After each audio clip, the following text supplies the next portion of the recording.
you have certain limitations for mean deviation results in a new measure of dispersion, which is variance or standard deviation.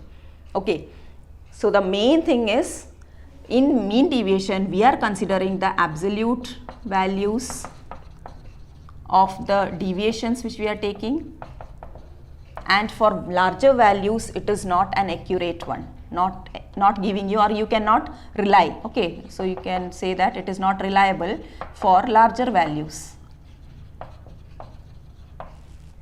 Okay, at limitation we are just using standard deviation, and in this standard deviation the main thing is, suppose I am just giving you an idea about what will this variance or standard deviation give you instead of what you have been dealt in mean deviation. So suppose you have n observations, bn observations, okay, and x bar is the mean, x bar be their mean, that is sigma x1 plus sigma xi by n, or you can say x1 plus x2 plus etc. xn by n is your x bar. Okay, now we are just considering x1 minus x bar the whole square. What do you mean by that? We are just taking a column which is xi minus x bar, right? Normally we will find out this, and for mean deviation we will find out the modulus like this, right? Instead of that, what we are doing is, here you will have this column which is xi minus x bar, so this will be x1 minus x bar, x2 minus x bar, like that, xn minus x bar. After that you are just, instead of taking the modulus, you are just taking the whole square. Now why whole square? Because taking the modulus is altering actually the value, but here taking the whole square will avoid that giving you a negative thing, so that the sum of the deviations is giving you 0. That option will be also neglected, as well as the value is not altered. So what we are doing is, we are just taking the whole square of all these things, and we will just discuss how it is helping us to find out the dispersion or the scattering. x2 minus x bar the whole square plus etc. plus xn minus x bar the whole square.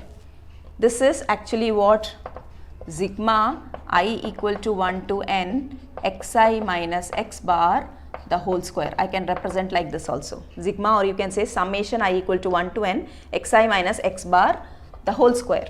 Now what will happen to this sum, or the answer of this sum will give us what all ideas, okay, about the values, about the data. Okay, so first thing is, if I am saying that sigma I equal to 1 to n xi minus x bar the whole square is giving me 0, suppose the sum is 0, this sum is 0. Now what is the meaning of that? Since we are taking whole square for each of the differences, this will be positive, this will be positive, every term will be positive, and you are getting the sum to be 0 means what? Then each of the terms should be 0. That is the meaning, that is the only meaning which we are getting from this, because we are taking the whole square and adding. The only possibility to get 0 is each of the term like this should be 0. Each of the term is 0 means what? xi is equal to x bar, or you can say x1 is equal to x bar, x2 is equal to x bar, etc. xn is equal to x bar. That means each of the observations or data is equal to the mean. Okay, that is the idea which we are getting. The idea means, we will say that there is no dispersion or no scattering from the mean value, right? No dispersion or scattering from the mean value, because all the values are same as the mean value. Understood? So all the values will be equal actually, right? Then x1 equal to x2 equal to etc. You will get xn, and that is also equal to mean, like that you will get. So this will give you an idea that it doesn't have any dispersion if you are getting this sum to be 0. Now if suppose the sum value is small, so next case is, if this sigma I equal to 1 to n xi minus x bar the whole square is a small quantity, okay, is small. If this is small, what will you understand from that? This is small means the xi's which you have, they are the xi values which you have from the mean, they are from the mean closer, or they are what you can say, they are near or at a distance from x bar.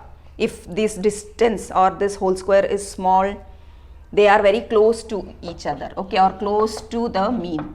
Xi's are close to the mean if you are getting this sum to be small. Now what do you mean by they are close to x bar? The dispersion is less. So you can say that if this sigma value is small, it has lower degree of dispersion or scattering. Okay, now the third case is if this sigma value is large.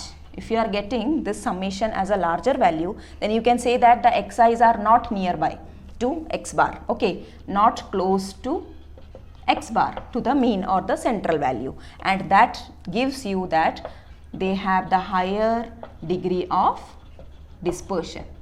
The meaning is the data's idea we will get from here. From the measures of central tendencies, we are getting only the values or the idea where the central value lies. Understood? Central tendency, measures of central tendencies will give you an idea about where the central value is, about the central value. But here for measure of dispersion, that will help us to understand about the datas, about how the datas are spreaded or not. That means scattered, dispersed, or they are close to each other.